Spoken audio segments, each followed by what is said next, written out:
Have you ever thought about turning your old TV into sim racing screen? Well, today I'm doing just that. I've got this 40-inch TV that's been gathering dust and I'm looking for the VR alternative, but I don't have space for big triple screen setup. That crappy triple setup I have for work is not ideal. Anyway, let's see if we can use this TV for sim racing. I will go through the pros and cons and see how this setup works. So why even consider using an old TV like this?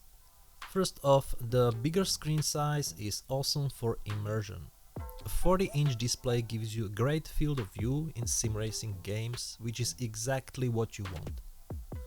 And you can go even bigger than 40 inches. Plus, if you have already a TV lying around, it's a budget-friendly option. You don't need to spend a lot of money on a gaming monitor right away.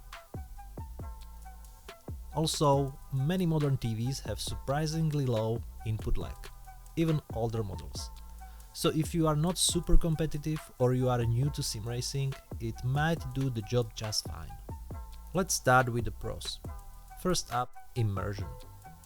With a larger screen like this 40-inch TV, you get a much wider field of view, almost like you are sitting in a real cockpit. The goal here is to place the TV as close as possible behind your wheelbase. And because I'm using the Camus C5 now, I can have it really close to the wheel. Another plus is that I can run almost all games on the highest graphics settings, like I do here on iRacing with an old 1080 Ti GPU. This TV has a 1080p LCD panel with a 60Hz refresh rate. It doesn't sound impressive, but it's enough for me. I run a similar refresh rate in the VR, so I have no issues here. But you have to enable the VSync for a smooth experience. Let's not forget it's already paid for. If you are on a budget or don't want to drop cash on a fancy gaming monitor, your old TV is free option, making it perfect for beginner setup. I was not expecting any miracles, but I have to tell you that coming from VR, I was surprised. The experience of racing on a big TV screen close to my eyes is so good that I think it will stay on my desk for now. The image looks much better in real life than in the video you see, and the sense of scale is something I was not expecting. If I had space, I would immediately build a triple setup from the same TVs. They are so cheap and I don't mind 1080p and 60Hz with max graphic settings. Yeah, I'm pretty old. Don't get me wrong, the VR is still the best for immersion in sim racing, but I think the comfort is still a big issue. I can use VR to enjoy different cars and tracks, but if I want to race in official session, I prefer a 2D screen. And I think this setup is very close to what I'm looking for. Now, let's get real. There are some cons. The biggest one is input lag. TVs, especially older ones, tend to have more delay compared to gaming monitors. Even in PC mode, you might feel that split-second lag, which can be difference between hitting the apex or overshooting a corner.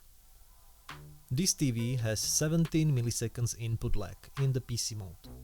You can measure it by connecting the TV to a PC or laptop and running a timer. You have to set the mirror mode for displays on your PC or laptop so you can see the same timer on both screens. Now you can take a photo of both screens and the difference on timer is your input lag. I know it's not the most scientific way of measuring it, but it will do the job. As you can see in the photo I did, the difference is around 17 milliseconds for this TV, which is pretty good in my opinion. Also, with older TVs like this, you won't experience the same crispiness in 1080p as in 1440p or 4K monitor. It's fine for casual play, but if you are really into competitive sim racing, you will notice the difference in pixel density. And then there's the refresh rate.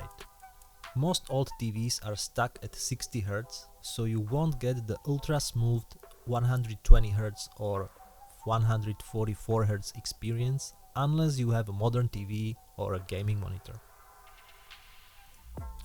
So if you are using a TV with PC, there are some settings you can do to optimize it for sim racing. First off, make sure you are using a PC mode on the TV. This reduces the input lag and makes everything feel a little snappier. The PC mode affects color as well. The TV processes colors in ratio 4:0 chroma when in TV and game mode, which can introduce weird blotches and blocky color artifacts if you use an RGB or a ratio of 4:4 source signal from PC. Because the TV intentionally downgrades it back to 4:0. Using PC mode will force the TV to handle color in 4:4. It's hard to show it on the camera, but it's quite noticeable with the naked eye. Also, adjust your sitting position. Sit about 2 or 3 feet away to get that immersive experience. Any closer and the pixel starts to show, any farther and you lose the sense of being in the driver's seat. So, can an old TV like this 1080p 40-inch screen be turned into sim racing monitor? Well, yes and no. If you are just starting out or looking for a budget-friendly way to dive into sim racing, this is a solid option. The big screen size and immersion factor are awesome.